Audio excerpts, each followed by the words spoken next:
रात का समय था, सर्दियों के दिन थे और पूरे गांव में घना कोहरा छाया हुआ था।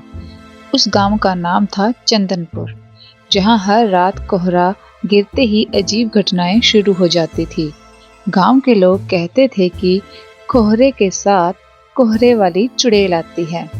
गांव में एक पुराने पेड़ के पास से गुजरने की किसी की हिम्मत नहीं होती थी।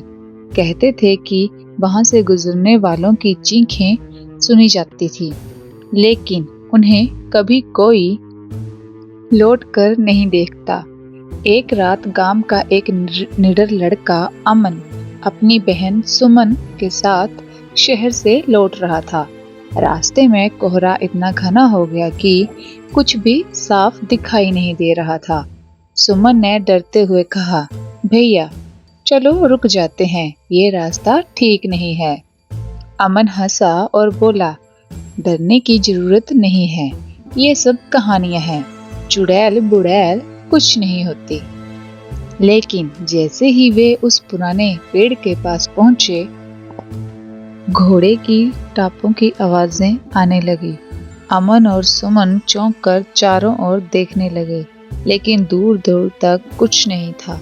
तभी अचानक कोहरे के बीच से एक औरत की परछाई दिखाई दी। वे सफेद साड़ी में लिपटी हुई थी और उसके लंबे बाल जमीन तक पहुंच रहे थे। अमन ने सुमन को पीछे खींचते हुए कहा, शांत रहो, ये कोई औरत होगी। औरत धीरे धीरे उनकी ओर बढ़ने लगी। जैसे जैसे वह करीब आई, अमन ने देखा कि उसकी आंखें सुर्ख लाल थीं और उसका चेहरा भयानक था। सुमन की चीख निकल गई, लेकिन अमन ने हिम्मत जुटाकर चिल्लाया, कौन हो तुम, क्या चाहिए? औरत ने ठंडी आवाज में कहा, मुझे मेरी जिंदगी चाहिए जो यहाँ छीनी गई थी। गांव में कहा जाता था कि कई साल पहले उस पेड़ के पास एक महिला चंद्रा को उसके पति ने जलाकर मार दिया था। चंद्रा का पति उसे प्यार नहीं करता था और गांव की एक औरत के साथ भागना चाहता था। चंद्रा ने जब उसे रोकने की कोशिश की तो उसने गुस्से में चंद्रा को जिंदा जला दिया था। मरने के बाद चंद्रा की आत्मा इस पेड़ से बंध गई थी।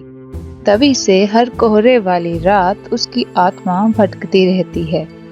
अमन को ये कहानी याद आ गई। उसने जोर से कहा, तुम्हारी आत्मा को मुक्ति चाहिए, मैं तुम्हारी मदद करूंगा।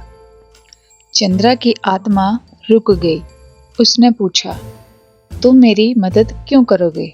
इंसानों ने ही मुझे मारा था। अमन ने कहा, हर इंसान बुरा नहीं होता। मैं वादा करता हूँ कि तुम्हारे पति को सजा दिलाऊंगा और तुम्हारे लिए प्रार्थना करूंगा। चंद्रा की आत्मा कुछ देर चुप रही, फिर धीरे धीरे कोहरा छटकने लगा। वह पेड़ के पास जाकर गायब हो गई। अमन ने गांव जाकर सबको चंद्रा की कहानी बताई। गांव वालों ने मिलकर उस पेड़ के नीचे चंद्रा के लिए पूजा रखी और उसके पति की कहानी बाहर निकालकर उसे पापी घोषित किया।